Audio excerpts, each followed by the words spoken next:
Então, essa nova suspensão da Ferrari funcionou ou não funcionou?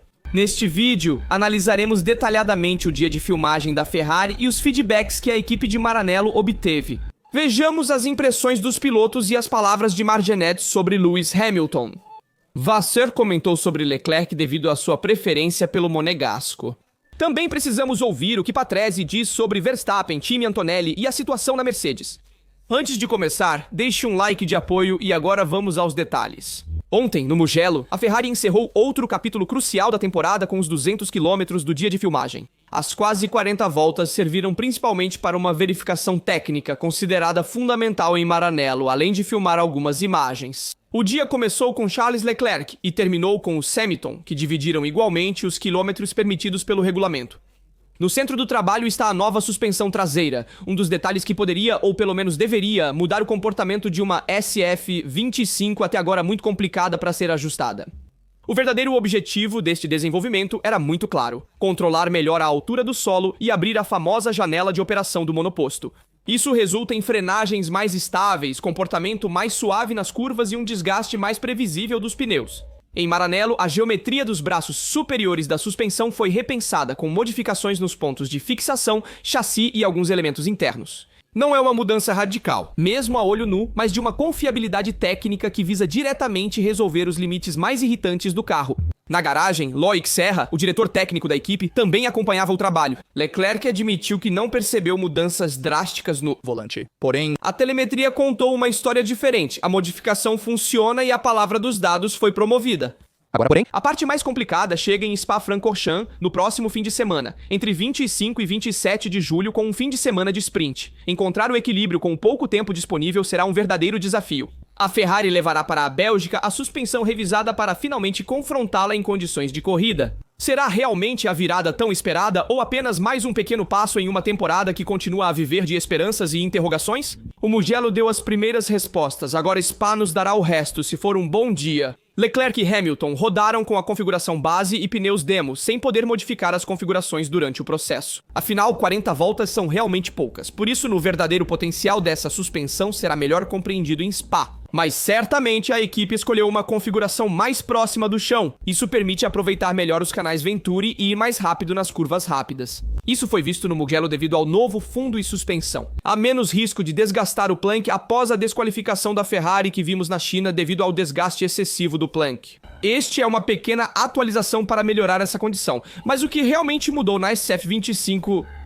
A intervenção visa um maior controle da altura do solo, ampliação da janela aerodinâmica do monoposto e melhoria da gestão da carga aerodinâmica em diferentes velocidades.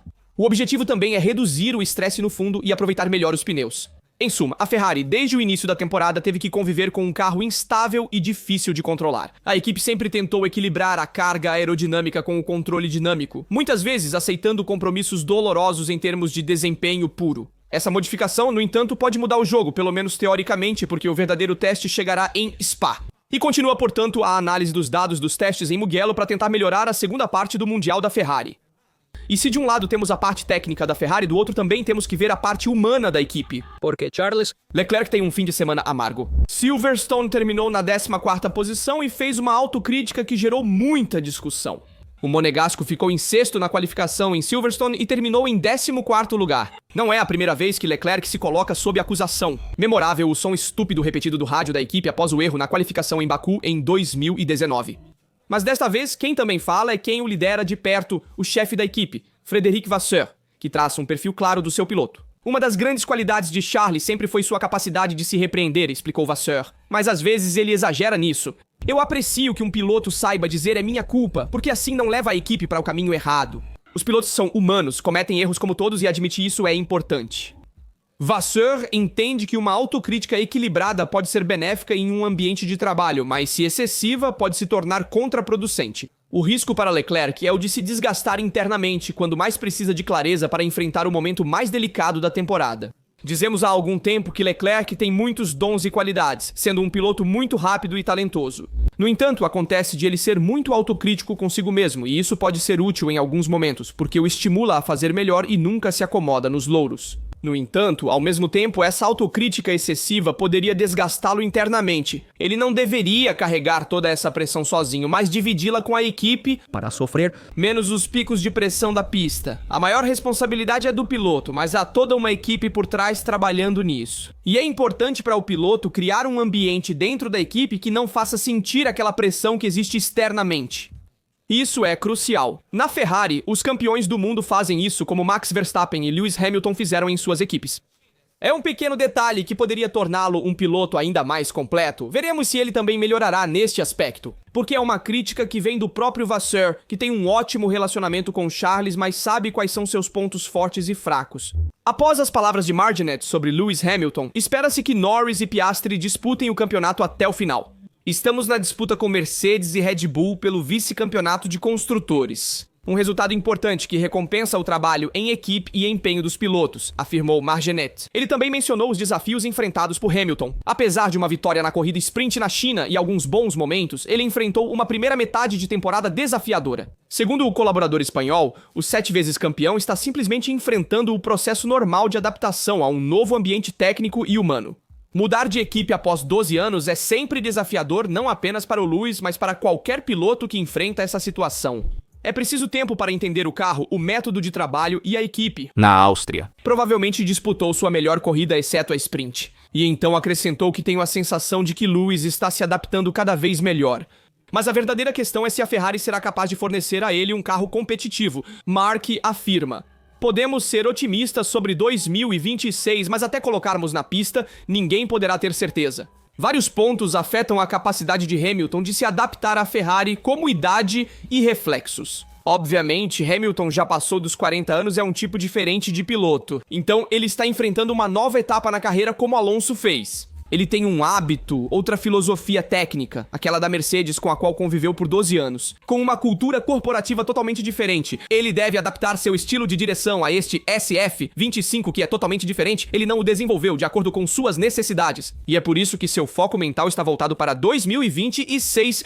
Porque um campeão como Hamilton entendeu que esta temporada deve ser sacrificada. Portanto, é inútil gastar muito tempo e recursos neste projeto. É mais importante prepará-lo da melhor forma possível, considerando o novo regulamento. Até porque a partir do próximo ano muitas regras vão mudar, os monopostos não vão mais desenvolver carga do fundo. Certamente muito menos, e isso favorece Hamilton, que nunca se adaptou bem aos carros de efeito solo devido ao estilo de pilotagem exigido. É uma instabilidade básica do trem de trás. Patrese falou sobre a decisão que Toto Wolff precisa tomar em relação a Verstappen. Se Verstappen for para a Mercedes, Wolff deve manter Russell, pois Antonelli ainda precisa se desenvolver. Segundo Ricardo Patrese e confirmado por Toto Wolff, o problema deve ser solucionado até o fim das férias de verão. Mas as complicações não faltam. O contrato blindado de Verstappen com a Red Bull até 2028 e suas demandas pessoais tornam a negociação complexa. E Ricardo Patrese declarou, se pudesse, Max iria para a Mercedes, não acredito que ele esteja feliz na Red Bull, especialmente após o caso Horner. Internamente existem sérios problemas ali, e para um campeão como ele, o risco de ficar em um time instável é enorme. E Patrese lembrou como a Mercedes conseguiu aproveitar a mudança regulamentar de 2014 para dominar a Fórmula 1 e acredita que a casa de Stuttgart está novamente bem posicionada para se destacar em 2026 graças ao trabalho na nova unidade de potência. Este ano, Max fez a diferença apenas com algumas vitórias que ninguém esperava. Ele me lembrou Senna e Schumacher, pilotos que venciam mesmo sem o melhor carro. Mas isso não lhe basta, ele quer mais, afirmou. Patrese Russell provou que merece o lugar. Dr. Wolff sempre foi leal a ele e Kimi Lantorelli, por mais promissor que seja, ainda precisa de experiência. Então Patrese disse, se eu tivesse que escolher hoje um companheiro para Verstappen, eu escolheria Russell. Kimi é um talento, mas precisa aprender. George já está em outro nível, não ao par de Max, mas está mais próximo. Discordo de Ricardo Patrese, na minha opinião, Kimi Antonelli continua sendo peça-chave no projeto da Mercedes. Cogitou-se estreá-lo na Williams este ano e elevá-lo para a Mercedes em 2026, mas isso não ocorreu. Toto Wolff o colocou diretamente na Mercedes para ganhar experiência, começando por uma equipe de ponta. Portanto, não se pode pensar que Kimi seja descartado pela Mercedes para dar lugar a Verstappen e manter Russell. É mais provável que a Mercedes escolha Verstappen e Kimi como dupla para 2026. Concordo que Max queira sair da Red Bull por ser uma situação instável, mas Kimi segue central no projeto da Mercedes. E também não há a opção de rebaixá-lo para a Williams, ou até de estacioná-lo na Alpine por um ano e depois trazê-lo de volta para a Mercedes Series. porque seria um rebaixamento muito grande para Kimi, que teve apenas um ano para demonstrar seu talento e o fez pelo menos até este momento da temporada. Até porque entre Russell e Verstappen não corre bom sangue. E mantê-los dentro da mesma equipe juntos poderia criar uma gestão complicada dos pilotos internamente. E, portanto, um trabalho maior para Toto Wolff para mediar duas cabeças quentes, enquanto Kimi e Verstappen se dão melhor. Este é um aspecto que um chefe de equipe considera. Especialmente se você tem um monoposto dominante como o de 2014 e disputa o campeonato mundial internamente entre dois pilotos. Você deve ter a capacidade e ter dois pilotos que se respeitam sem ter situações difíceis de gerenciar. Enviar Kimi para uma equipe satélite também comprometeria seu crescimento e confiança na equipe. Então todos esses pontos me fazem pensar que Verstappen, se fosse para a Mercedes, ocuparia o lugar de Russell. O que Patrese disse me parece um pouco ousado demais. A Honda alerta a Federação Internacional de Automobilismo sobre uma possível saída da Fórmula 1, afirmando que a eletrificação permanece como sua prioridade principal. Se Mercedes e Audi são ditas favoráveis à manutenção das regras atuais, fortes de uma vantagem técnica potencial, a Federação Internacional de Automobilismo começou a avaliar a ideia de aliviar algumas partes do regulamento, tanto para conter os custos quanto para garantir um produto esportivo à altura. Discutimos sobre e-fuel, combustíveis sintéticos produzidos com energia renovável, idênticos aos fósseis em uso e armazenamento. Também abordamos biocombustíveis derivados da biomassa, como biodiesel e bioetanol, que são mais complexos e caros de produzir. Porém, as duas soluções têm custos elevados. Estima-se que um litro de e-fuel possa custar até $300, um valor incompatível com a sustentabilidade econômica exigida pela Fórmula 1. A Honda está pronta para retornar oficialmente à Fórmula 1 em 2026 como fornecedora exclusiva da Aston Martin. Ela fez saber que não aprecia uma redução das componentes híbridas das futuras unidades de potência. Koji Watanabe, Chief Executive Officer da Honda Racing Corporation, reiterou que o compromisso do fabricante japonês na principal série está ligado à manutenção de um forte conteúdo elétrico nas futuras unidades de potência. Uma visão que se opõe claramente à do presidente da Federação Internacional de Automobilismo, Mohammed Ben Sulayem, que deseja reintroduzir os motores V8 a partir de 2029. E então, essa decisão dependerá muito das eleições para presidente da Federação Internacional de Automobilismo que ocorrerão no final do ano. Porque se Ben Sulayem for reeleito, terá que manter a promessa de trazer de volta os motores V8 ou V10 a curto prazo. E isso vai contra a vontade da Honda. Isso significa que a Honda ou se adapta à situação atual ou sai da Fórmula 1. Podemos assistir a um cenário semelhante ao de 2015 com alguns motores mais eficientes que outros, dependendo do investimento na parte elétrica. Na minha opinião, a Honda é um pouco inflexível em mudar decisões. Sabemos qual é a filosofia japonesa da Honda e mudar planos em andamento não é algo bem visto. Porém, hoje, os motores a combustão são mais favorecidos e apreciados pelos fãs da Fórmula 1 em relação aos elétricos. Portanto, escolher um V8 ou V10 é uma decisão correta para a Fórmula 1 em comparação a manter motores elétricos, que podem agradar a Honda, mas não ao público. Deixem sua opinião nos comentários sobre os temas abordados no vídeo. Não se esqueçam de deixar um like, se inscrever e ativar as notificações para ficarem por dentro de todas as novidades da Fórmula 1 e da Ferrari. Aqui da Rastro Tudo, até o próximo vídeo.